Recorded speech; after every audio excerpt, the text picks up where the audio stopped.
You ever wonder what a helicopter, a plane, a bird, and a kite all have in common? Well, they all fly. How can a big old chunk of metal airplane and a light little bird do the same thing, you wonder? Well, as you can see from my handy dandy diagram here, how do things fly? They fly due to the four forces that are acting upon these objects. So the same force that allows a bird to fly through the air is the same force that allows an airplane to take off and land. One of those forces that I will demonstrate for you right now is called weight.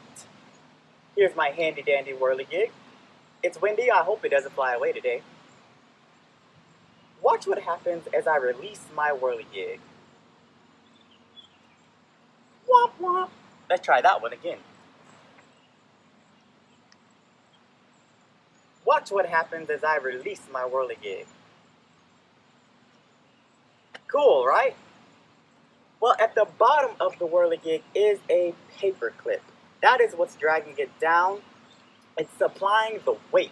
So weight is just the pull of Earth's gravitational force against an object, right? Right, absolutely. So just remember, the first force of our four forces is weight. Your weightlifter. Megan, why don't you tell us what a different type of force is?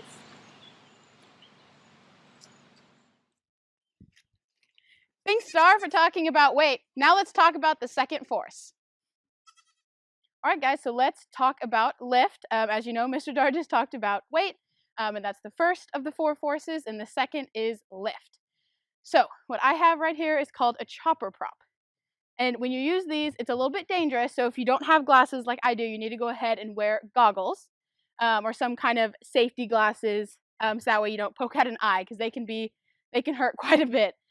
So what you do is you're going to take your left hand, is going to be your launch pad, and your right hand is going to be your launcher. So you put the chopper prop on the back of your launching pad, you take your launcher, and you hold it right there at the back with your fingertips. What you're going to do is you're going to push with your fingertips all the way to the end of the launch pad and let go. And you want to kind of lift up as you do this, so that way it lifts up as well. So it's going to look kind of like this. Like that, and it's going to lift and it's going to fly just like that. Okay, so I had to go and retrieve my chopper prop because it flew all the way over there. So which direction did this go that Dar's whirligig did not go? So Dar's whirligig went down, and this chopper prop went up, because lift means something going up. When you pick something up or you lift it, that's the same thing. You know, I can pick up one of these baby goats. I picked up the baby goat, and this is me lifting the goat. Okay, you can go back down now. All right, so the action that we can use to remember lift is you get on your tippy toes, you put your arms all the way up, and you go lift.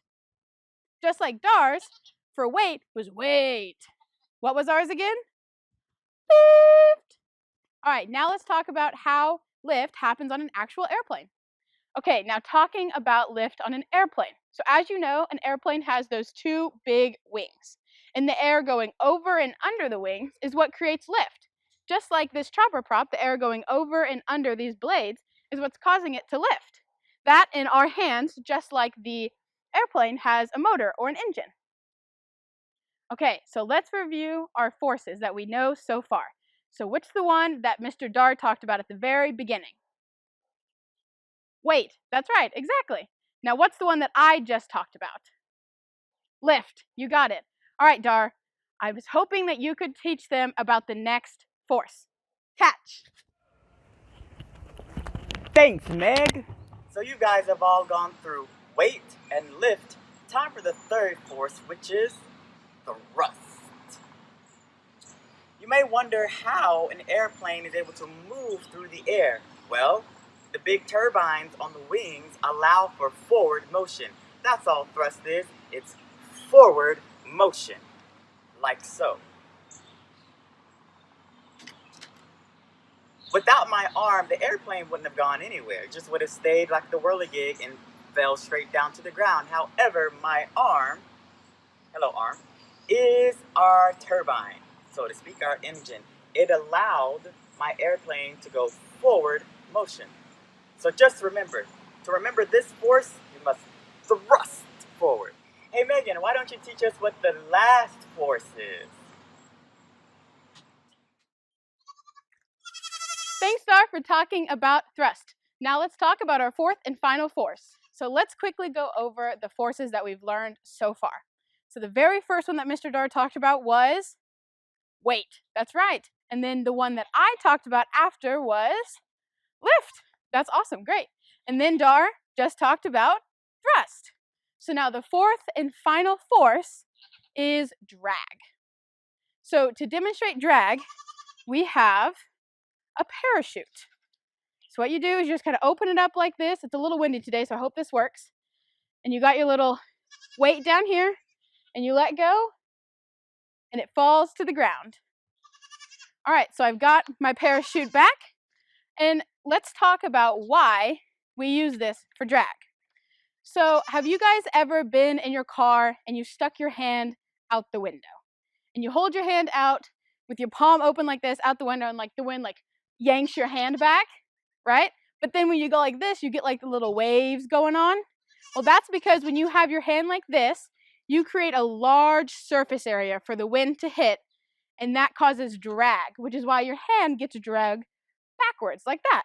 That's just like on an airplane, when the ailerons come up when it lands, it adds all this surface area, so that way it has drag.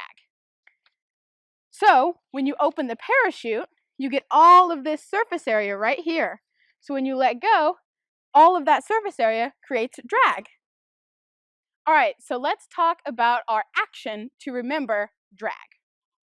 So for weight, we had weight. And for lift, we had lift.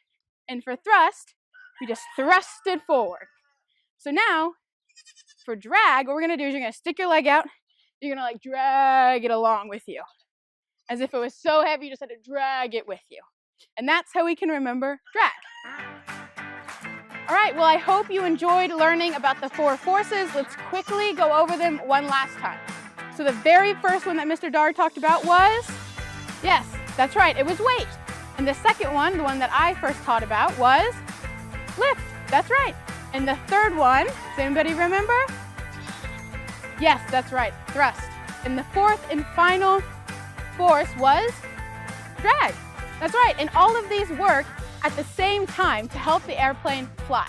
And depending on which ones have more, if you have more drag or more lift, that will determine if the plane's gonna go up, or if it's gonna go down, or if it's gonna slow down. So they may not always be equal, but all four forces are always acting on the airplane.